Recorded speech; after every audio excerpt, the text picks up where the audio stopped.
ፍጹም ጠባቂ ተማረሱ። ወንድሞቼ ይህን ዓለም አትዘባበሩ ሁሉ ያለውንም ዓለም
ንጹሐን ከሚሆኑ ከሕግ ምንጮች የተገኘ ጥሩ ምንጭ ይኸውም የሐዋርያት ስራቸው ነገር ነው።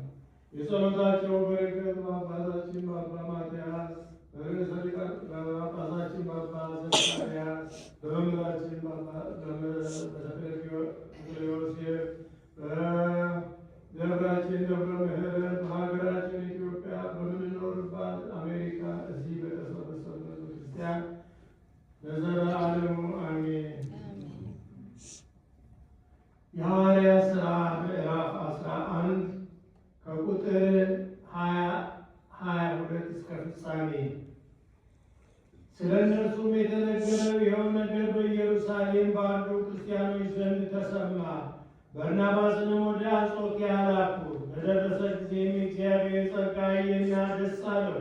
በፍጹም ልባቸው ወደ እግዚአብሔር ይመለሱ ዘንድ አስተማራቸው። መንፈስ ቅዱስ ያደረበት ሃይማኖተኛ ደግ ሰው ነበርና በጌታችንም አምነው ብዙዎች አሕዛብ ተጨመሩ። ከዚህም በኋላ በርናባስ ሳውልን ሊፈልግ ወደ ጠርሶን ሄደ። አግኝቶትም ወደ አንጾኪያ ወሰደው። በቤተ ክርስቲያንም አንድ ዓመት አብረው ተቀመጡ። ብዙ ሰዎችንም አስተማሩ። ደቀ መዛሙርትም መጀመሪያ በአንጾኪያ ክርስቲያን ተብለው ተጠሩ። ያን ጊዜም ነቢያት ከኢየሩሳሌም ወደ አንጾኪያ ወረዱ። በመካከላቸውም አጋቦስ የተባለ አንድ ሰው ተነስቶ በዓለም ሁሉ ጽኑ ረሃብ እንደሚመጣ በመንፈስ ቅዱስ ተገልጦለት ተናገረ። ይህም በቀላውዴዎስ ቄሳር ዘመን የሆነው ነው። ከዚህም በኋላ ደቀ መዛሙርት የሚችሉትን ያህል አወጣጡ። በይሁዳ አገር የሚኖሩ ወንድሞቻቸው በበርናባስና በሳውል እጅ ወደ ቀሳውስት ላኩ። የእግዚአብሔር ቃል ፈጽሞ መላ፣ ከፍ ከፍ አለ። በቅድስት ቤተ ክርስቲያን በዝቶ ተጨመረ። ምስጋና ገንዘቡ በሚሆን በጌታችን በኢየሱስ ክርስቶስ ያመኑ በእሱ ለዘላለሙ አሜን።